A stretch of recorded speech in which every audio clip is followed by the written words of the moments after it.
Oi, pessoal. Bom, hoje a gente vai ver a segunda parte do projeto de banco de dados, que é a parte relacionada à qualidade do modelo, tá? Até agora, o que a gente viu foi essa questão de construir os modelos, né? A gente construiu já um modelo em fase conceitual, que é independente de tecnologia, depois a gente foi e construiu, transformou, aprendeu como transformar esse modelo em outro, que é aí já totalmente dependente da tecnologia que a gente vai utilizar. Nisso a gente viu o modelo, primeiro, o modelo entidade de relacionamento e depois o modelo relacional. E até agora a gente não preocupou muito, né, com relação a qualidade daquele modelo que eu gerei. É um modelo legal com relação ao desempenho, com relação à manutenção do banco? Como é que a gente vai ter que se preocupar com isso? Então, essa aula é basicamente sobre isso, tá? A gente vai começar a ver, na verdade vai ser essa aula toda, se ficar muito grande eu vou dividir em duas, para a gente poder detalhar aí quais são os critérios de qualidade, tá bom? Que é basicamente baseado em normalização. Bom, um dos problemas que a gente tem com o projeto de banco é a ambiguidade. Muitas vezes a gente coloca nomes, né, que não tem muito sentido. Este exemplo aí é um exemplo muito simples, porém existem exemplos em que você não consegue, pelo nome que se deu aquele atributo, aquela entidade, identificar o que ele é. Então, nesse exemplo aí, o que seria endereço, sendo que eu tenho número, rua, cidade? Entende? Não é uma coisa que de cara você já consegue saber o que vai ter ali dentro, certo?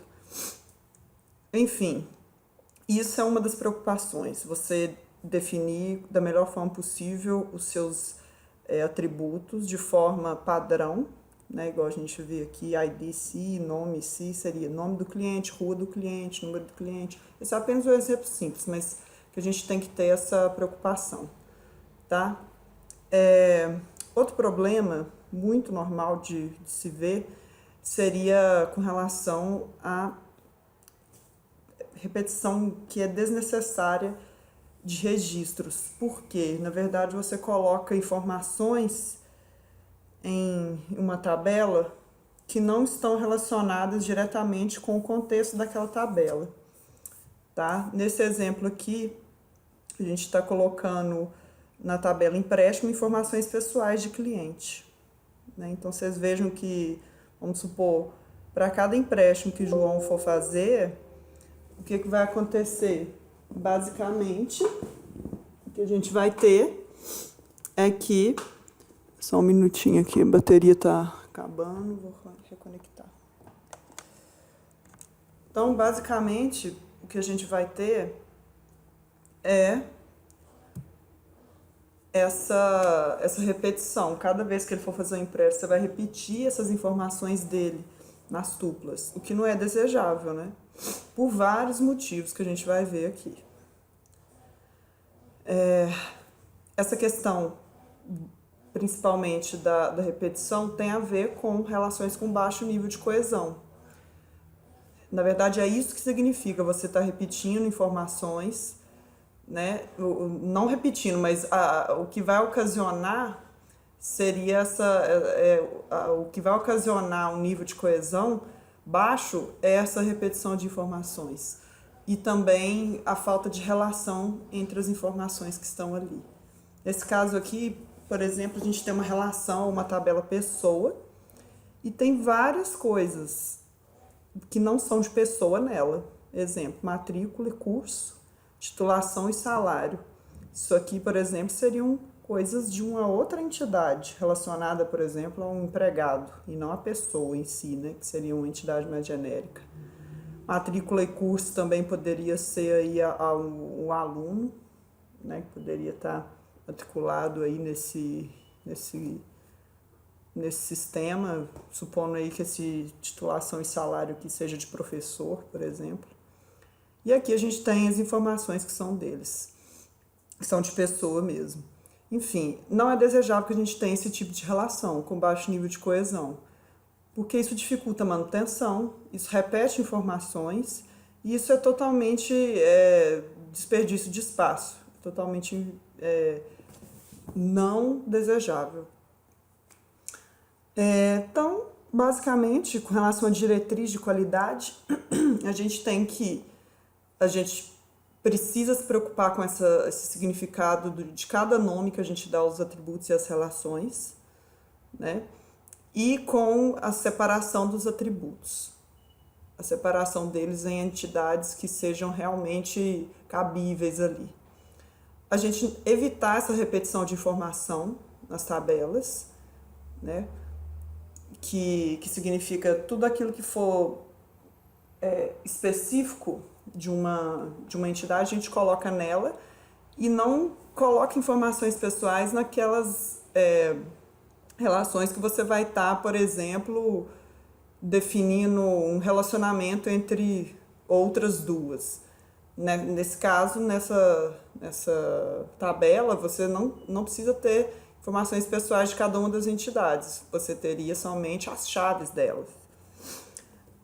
Outra coisa também é a gente definir um modelo de modo que a gente impeça anomalias de atualização. A gente já viu essas anomalias em outros slides, que seria aquela questão de inserção, né, de quais são os problemas de eu inserir um determinado registro numa dada tabela, ou de você deletar um registro, ou de você atualizar. A gente já tem uma série de... A gente fez uma aula, né, tem aí uma série de explicações sobre isso, então depois vocês deem uma olhadinha lá. Então isso é uma outra forma de se definir qualidade, a gente tem que impedir essas anomalias, né? Outra coisa é reduzir valor nulo no atributo, a gente não precisa ficar desperdiçando espaço, né? Outro problema também que a gente deve evitar é problema quando a gente está, porque isso tem a ver com nulo, né? Quando a gente está lidando com funções agregadas, que seria de soma e outras, se ele está fazendo isso com valor nulo, dá errado, dá um problema no banco. Então é outro problema que a gente tem também relacionado ao nulo. E a gente tem várias funções, vocês vão ver quando a gente estiver vendo SQL, que tem essa questão de facilitar a nossa vida aí na linguagem de banco de dados. Várias funções prontas que a gente usa. Outra coisa seria evitar ambiguidade também no significado de nulo, né? Uma coisa pode ser nula porque não existe, né? Não foi informado, vamos supor, ou não existe realmente para aquela pessoa, por exemplo, ela não tem telefone, não existe. Aí não foi informado porque um campo geralmente no formulário não era obrigatório, isso é diferente. E, enfim, seria isso, o significado de nulo, certo? Isso aí também tem que ser algo bem claro na hora que você está projetando a aplicação. Se o seu nulo vai ser o nulo para permitir que a informação não seja colocada, ou se você vai obrigar aquilo, né, que a pessoa coloque, é importante para você, e aí você coloca como campo obrigatório. E lembrando que nulo aí vai ter vários significados. Tá? Então, tudo isso é diretriz de qualidade. Tá bom? A gente tem que dar uma certa importância a isso aí toda vez que a gente está criando esse modelo relacional. A gente tem aquelas regras que derivam do entidade de relacionamento, um modelo relacional. Quando você tem modelos simples, geralmente você já vai definir um modelo de qualidade automaticamente. Porém, existem alguns modelos mais complexos que você vai ter que pensar um pouquinho, tá? E a gente vai ver alguns exemplos hoje. Agora um exemplo simples aí de esquema com problema. A gente tem duas tabelas, uma de empregado departamento e uma de empregado projeto. Então, você vê que no primeiro ele está relacionando os empregados e seus departamentos. Porém, veja que não é necessário você colocar todas as informações, tanto de empregado quanto de departamento, na mesma tabela. Isso não é bom, né? Eles são atributos que são pertencentes pessoalmente a empregado e a departamento estão ambos na mesma tabela. Isso vai gerar o quê? Repetição de informações. Um exemplo, né? Outra coisa que pode gerar, imagina se toda vez que eu for, se eu quiser, por exemplo, adicionar um novo departamento aí, como é que eu vou fazer? Eu vou ter que adicionar um empregado associado a ele? Então, tem certas coisas que a gente tem que pensar na hora de se criar, né? Outro aqui que está relacionando empregados e projetos. Então, para que você vai ter uma tabela empregado-projeto? Muito melhor você ter uma tabela que só relaciona elas e ter a outra de projeto separada, que onde tem o nome dele e a localização, tá? Dessa forma também você consegue focalizar a manutenção dos dados. Imagina se toda vez você tiver que mudar o nome do departamento, do projeto tal, sei lá, projeto 2. Aí você vai ter que mudar em todos aqueles que estiverem relacionados aqui, certo? Enfim, é algo realmente dispendioso e que deve ser evitado. Exemplo aí, ó, dessa mesma tabela com inserções aí de coisas, de registros. Vejo que a gente tem a redundância aqui, ó. Mesma informação repetindo, certo? Isso não é interessante para nada, né? Mesma coisa aqui para empregado, ok? Tá, você está repetindo aqui o nome dele 1000 vezes. Quando, na verdade, o que importa realmente aqui seria essa relação dos empregados e seus projetos através das chaves e o número de horas que eles trabalham. Essa questão aqui do nome teria que estar numa tabela separada, que é para não ter que ficar mexendo nisso várias vezes. E aqui o nome do projeto e a localização dele, que também várias vezes vem repetindo, ó, que não precisava, poderia estar na tabela, outra tabela separada. Ok? Então, esses são exemplos aí que a gente tem. Ai, meu Deus, deu pau aqui, só um minuto. Ok. Nesse tipo de tabela, a gente vai ter sempre anomalias de inserção e exclusão. Como eu disse, como inserir um novo departamento aí que a princípio não tem nenhum empregado trabalhando? Não tem nem sentido. Como que você vai fazer isso? Aí ele obriga que tenha. Se você quiser inserir um novo empregado, outro exemplo, as informações do seu departamento têm que estar consistentes com a informação que você definiu deste departamento para outro empregado. Pensa bem. Então, como você vai fazer esse controle? Totalmente inviável. Se você exclui um empregado, vamos supor que ele está associado a um departamento e ali ele é o único empregado que está relacionado àquele departamento. Então, você está excluindo o departamento também. Certo? Ou seja, mais um exemplo de anomalia que esse tipo de coisa, de você definir tabelas com baixa coesão, né? Você misturar informações que não estão relacionadas não é legal. Mesma coisa de atualização. Se você atualiza o valor de um atributo também, é outro exemplo de anomalia, de um dado departamento, você não vai atualizar automaticamente em todos. Outra coisa que você vai ter que controlar. Esse é um esquema que é o esquema que a gente já fez, já conhece, vocês já fizeram os exercícios, que é um exemplo de esquema de qualidade. Vocês vejam que as informações aqui de cada uma das entidades, elas estão muito bem localizadas, né? Todas as informações aqui de empregado, tá? E aqui você só tem chaves que relacionam com outras tabelas. Ok? Supervisor do empregado, que relaciona ao próprio empregado. Aqui o número, apenas o número, a chave do departamento que ele trabalha. E aqui também nós temos o número do departamento, que é a chave, o nome dele, o ID do gerente, que é relacionado a um departamento, né? É uma chave aqui estrangeira, e a data de início dessa gerência. Aqui a gente tem o número do projeto, que é a chave, né, o ID, o nome dele, a localização e o número do departamento apenas, que o controla, não tem todas as informações de departamento. E aqui trabalha em. A gente tem toda a relação de empregados e projetos e o número de horas que eles trabalham. Não tem nenhuma outra informação específica, nem de empregado, nem de projeto.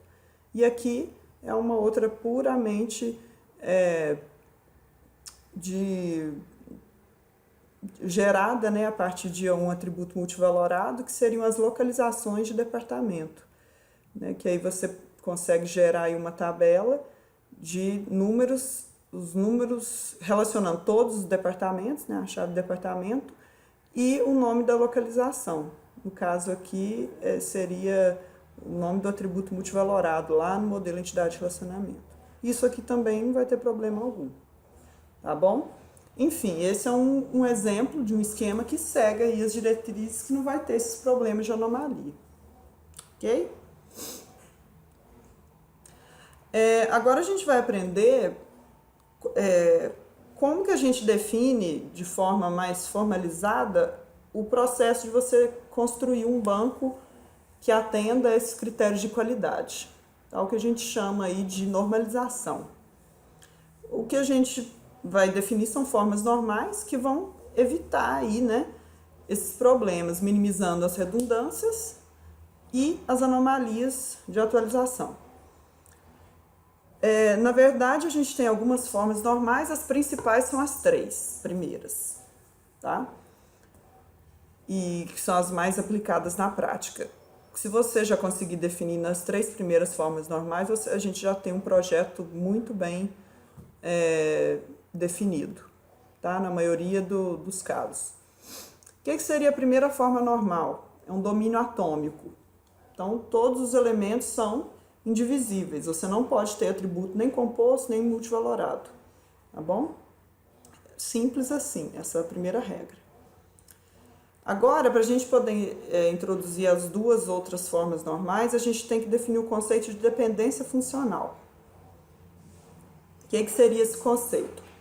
É uma restrição que a gente tem, né, entre 2 subconjuntos de atributos. E aí, se a gente define uma dependência alfa depende funcionalmente de beta, ou beta depende funcionalmente de alfa, melhor dizendo, vai se aplicar se sempre que qualquer 2 tuplas concordarem nos atributos de alfa, elas também concordarem nos atributos de beta.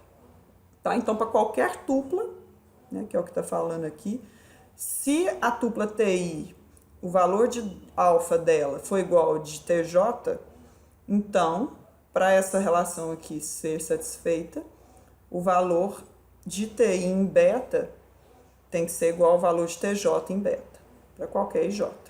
Então, só assim que essa dependência funcional ela é satisfeita. Ok? Exemplos aqui, ó. A dependência A em C, ou seja, C é funcionalmente dependente de A, vai ser satisfeito, porque cada vez que eu repito aqui o valor de A, por exemplo, A1 repete aqui e aqui. Então, o valor de C tem também que se repetir. Seria o caso aqui, C1, C1. Já outro caso não é verdade. Exemplo, C leva em A. A gente tem o C1, C1 aqui, levando em A1. Porém, quando a gente repete C2 3 vezes, os 2 primeiros levam em A2. Mas esse daqui não leva. Então, isso aqui, como é para todo, né, isso aqui já fere, então a gente não tem essa dependência. Mesma coisa para D. C1, aqui a gente já tem o problema. C1, C1, D1, D2. Já é diferente. Então, a gente não tem essa implicância. Implicância não. Então, na verdade, a gente vai definir, isso aí é uma formalização, mas a gente vai definir segundo a semântica, né, o significado aí dos atributos na nossa aplicação, tá? Na verdade, isso aí, como que a gente, só para vocês poderem entender melhor, vamos dar um exemplo. A gente tem aí, vamos supor, um sistema de matrícula, tá? De universidade e tudo mais. E aí, o que a gente vai fazer é definir dependências entre atributos das nossas relações para a gente poder garantir regras daquele domínio. Por exemplo, número de matrícula. número de matrícula seria a chave do aluno, né? Vamos supor aqui que a gente tem um número de matrícula. Então, esse número, repetindo ele, necessariamente você vai estar falando daquele mesmo aluno. Então, atributos como nome, idade e curso são necessariamente os mesmos. Então, a gente tem essa dependência funcional aqui. Ok? É uma que existe, que a gente consegue detectar facilmente nesse modelo. Agora, com relação à alocação de disciplinas em turmas, professores, etc. Se a gente tem uma dada sigla, que seria aí a identificação da disciplina, a sala que ela ocorre e a hora, isso aqui, cada vez que se repetir, eu vou estar caracterizando quem? Uma dada turma que está daquela disciplina que está acontecendo, né? Então, para isso, para essa configuração aqui, toda vez que essas três se repetirem, a turma, aquele código da turma é o mesmo, né? Ou seja, é aquela turma, e o professor, que o professor não muda, né? Ele que dá a aula para aquela turma. Certo? Então vejo que não podia ser só sala, porque aquela sala não indica que é da turma, né? A sala pode ser de várias turmas. E nem só a hora, né? Não, ao mesmo tempo você pode estar com várias turmas funcionando, executando aulas naquela hora. E nem só a sigla. Por quê? Porque aquela sigla ali não vai definir, porque você pode ter mais de uma turma, na verdade, de uma dada disciplina. Então, seriam as três mesmo, que são atributos aí que vão determinar a turma, né, e o respectivo professor. Aí, a gente tem outras informações, né, mais específicas de disciplina, que seria o nome dela e o número de créditos. Nesse caso, para uma dada sigla, que seria a identificação da disciplina, não pode nunca mudar o nome nem o número de créditos. Então, se você repete a sigla, serão os mesmos nome, disciplina e número de créditos. Então, vejam, de acordo com o domínio, o contexto, a gente consegue definir esses tipos de dependência. Ok?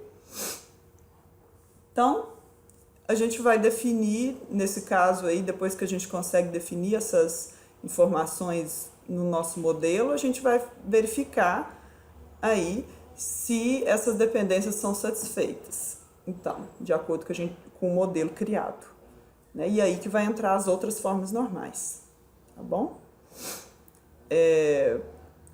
Antes de falar disso, a gente vai falar um pouquinho ainda dessas dependências, porque a gente pode conseguir aí inferir determinadas dependências a partir de outras, né? Então, a gente tem algumas regrinhas que são basicamente aquelas regras de conjunto e tudo mais que vocês já conhecem, e de implicações também. Reflexiva, né? Se beta está contido em A, se B, está contido em A, se esse conjunto de B está contido em A, você tem essa relação de A implicando em B, tá? Então, B dependendo de A. Aumentativo, se A implica B, logo A implica C e B, aliás, se A implica em B, logo AC implica em BC, ou seja, tudo que você adicionar aqui também será implicado com essa adição aqui. Você consegue aumentar e aumenta nos dois. Aí outra é a decomposição. Se A implica em BC, isso significa que A implica em B, A implica em C também. Aditiva, se A implica em B, A implica em C, então A implica em BC. Então, se você ocorre isso aqui, você consegue no mesmo atributo e junta esses dois aqui, é a mesma ideia, você consegue derivar essa nova dependência. Transitiva, que é uma que a gente vai usar principalmente na terceira forma normal, se A leva em B e B leva em C, A leva em C, tá?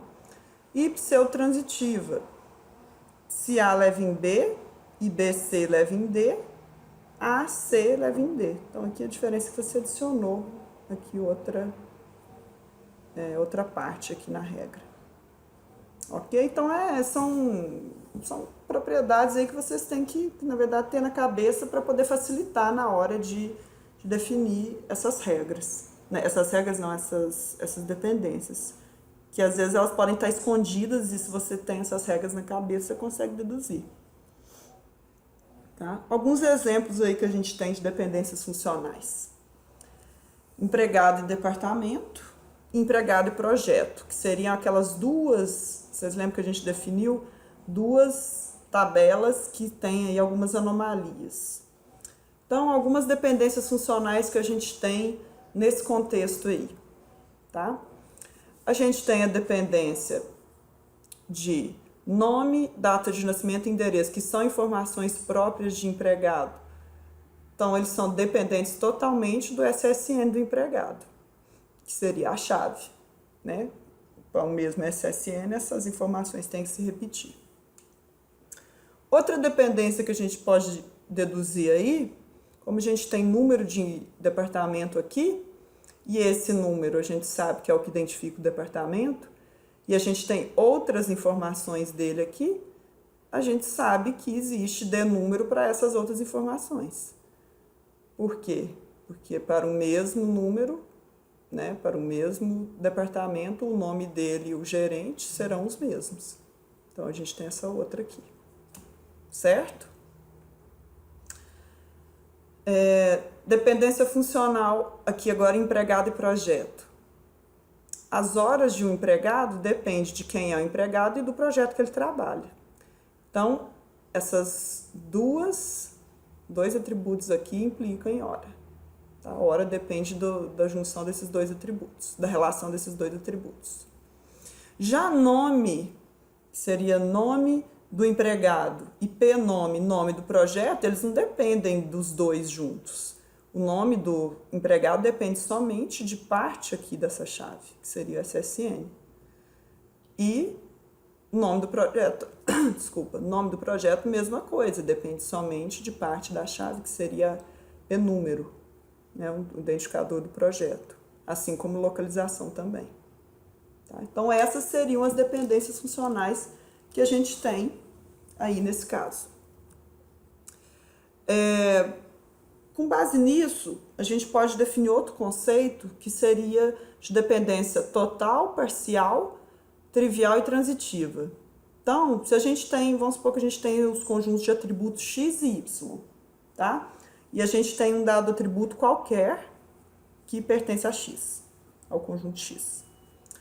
Então, a dependência x leva em y é considerada parcial se a gente tira um determinado atributo e continua existindo a dependência x leva em y. Certo?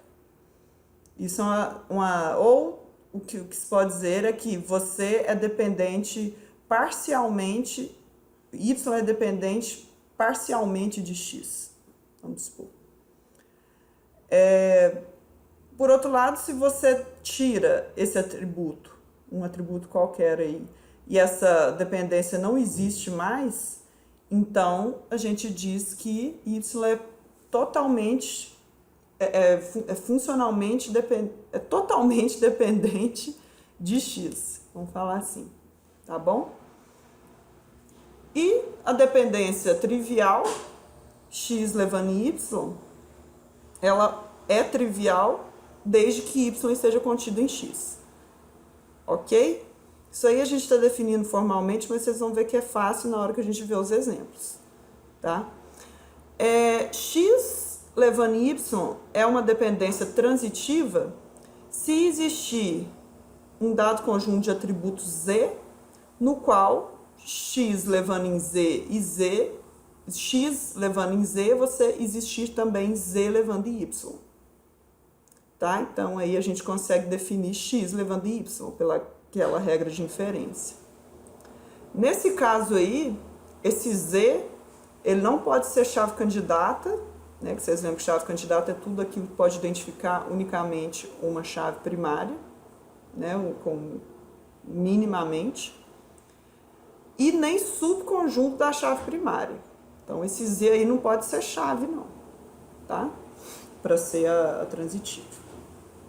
Então, Estudem essa questão aí de saber o que é cada uma dessas três, tá? Mas agora vamos ver um exemplo, acho que já tem um exemplo aqui, pronto. A gente vai definir a segunda forma normal e vocês vão ver um exemplo de dependência parcial total, tá? Então, a primeira forma normal, você tem que garantir os atributos atômicos, tá? No caso, eu acho que eu vou parar essa aula, acho melhor. Vou parar e vou introduzir uma próxima, para vocês não ficarem cansados, tá bom? Então, já eu volto com a segunda forma normal e a gente continua, tá? Abraços aí para vocês.